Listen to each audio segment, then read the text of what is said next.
Welcome everyone today to this episode of the Venari Podcast. I'm Jenny Walsh, and today we are here with our aviation guest, who is a prominent leader within the aviation industry and the founder of VTR. Welcome to Evey Cormican. Thank you so much, Jenny. It's incredible to be here with Venari Partners. We have had a relationship for quite a few years now, and I am thrilled to be on this podcast with you. It's so good to have you here. And I suppose first and foremost, a simple question, but what is the goal of the business? So the goal is to provide simulator-ready pilots. And VR, even though it's been around for a long time, in the mobile arenas, it's in its infancy. So we're starting very simple. We're not saying you're going to fly in VR right now, or we're going to replace simulator time. That's not the intent. What we're intending is that the person gets so comfortable in their environment of the flight deck that they are able to use the simulators and the flight training devices at a higher level for things that are more important, like stick and rudder skills. In the past, pilots have never had access to their flight deck before showing up at the training center. We had posters for 80 years. We've had a poster that we stick to the wall and try and learn from our book or an iPad, our flows and procedures on this flat poster. The ability, the immersiveness of the virtual world, and the ability to build muscle memory, the ability to do things over and over and over until you get them perfect. It's an incredible opportunity that the airline sector has right now. It's available right now. It's unlike the idea that most pilots hatch new ideas for new business at 35,000 feet in the dark. This one was not that way. It was a small class that I had when I was doing my MBA at Kellogg School of Management, and it hatched there, and we had to put together a corporation. This is not a product or a platform. It's an entire company that we're forming right now. And the whole reason, when I look back at my life and say, how did I get here? How did this become my core value? Is I've always been in the training space. So flying very young, instructing. I was a chief pilot of a flight school quite young. I work now for a major airline. About 4 years ago, we started working on this, and we have been going at it quite hard for those 4 years. I took a 2-year leave of absence from flying. I'm just returning now. The timing was quite fortunate with COVID. Of course.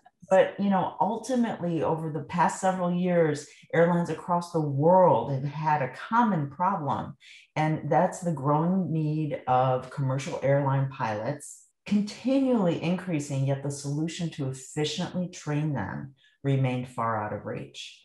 Now, what I saw when I was an instructor and check pilot in the airline segment is people coming to us from so many different backgrounds, right?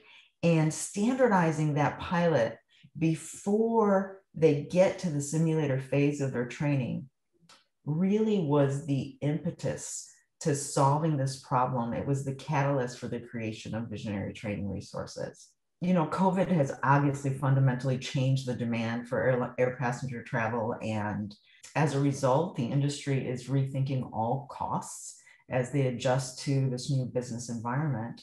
So VTR is in a very special niche by harnessing modern technology in the arenas of VR and data analysis. We're able to provide airlines and ATOs and their pilots with training that's not only tailored to their needs, but is also significantly less capital intensive. I suppose we see it in our recruitment industry, and when we recruit for executive roles, how technology is really becoming a driver in recruitment. I suppose for you, the question I would ask is, how can technology drive the solution for the shortage in pilots? Oh my gosh, right now, the industry is in a bit of chaos, quite frankly. Just as when we park airplanes in the desert, you can't snap your fingers and bring them all back. Same thing with pilots.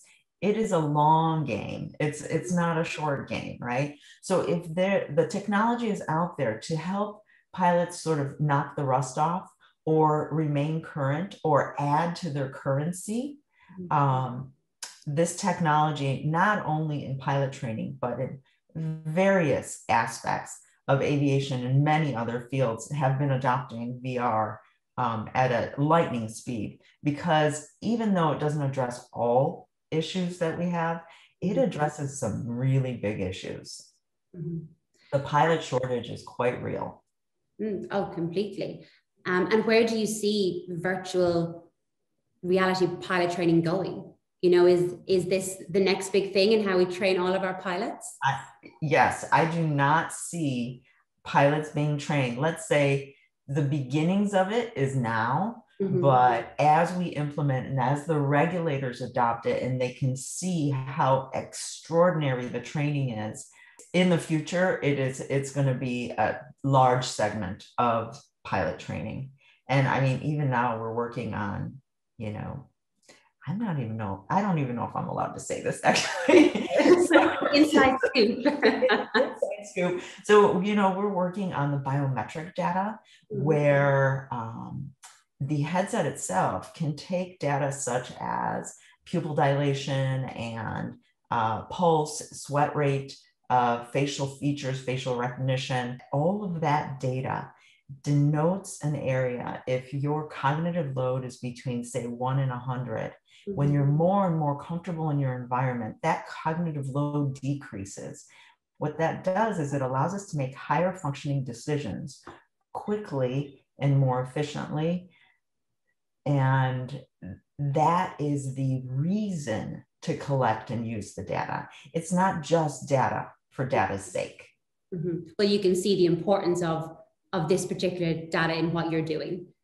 Yes, the more a pilot sits in their environment, they're more comfortable, and the ability to, say, have an engine fire or, you know, have a rapid decompression, they stay in that Goldilocks zone of about 50% cognitive load. And no matter what you throw at them, because their environment is so comfortable, they're able to handle it. I see that in 10 years, there will be no pilot trained without virtual reality. So what has the reaction in the market been like to the product? It's been incredibly well received. We were just at a convention called Watts and here in Orlando, and we did over 150 demonstrations of the VR headset, from airlines to ATOs to individual pilots to aircraft manufacturers.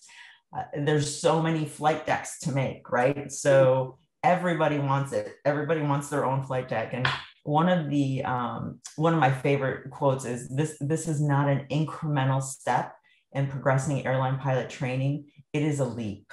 Wow. And it's been, how can I get this? Can I buy it right now? It's been incredibly vindicating, if you will, to see the reaction. That's really fantastic. Well, thank you so much for coming on and telling us all about VTR. I have no doubt that, you know, we're going to be seeing a lot more of you guys in the future. And, you know, I, for one, I'm really excited about the impact it's going to make on the aviation industry. Thank you so much for coming, and thanks everyone for listening. I'm sure you'll all agree it's been a fascinating learning about VTR. Thank you. And feel free to reach out to us and follow us on LinkedIn, VTRVR.com. And we're always looking for new talent as well. Thank you so much. Thank you.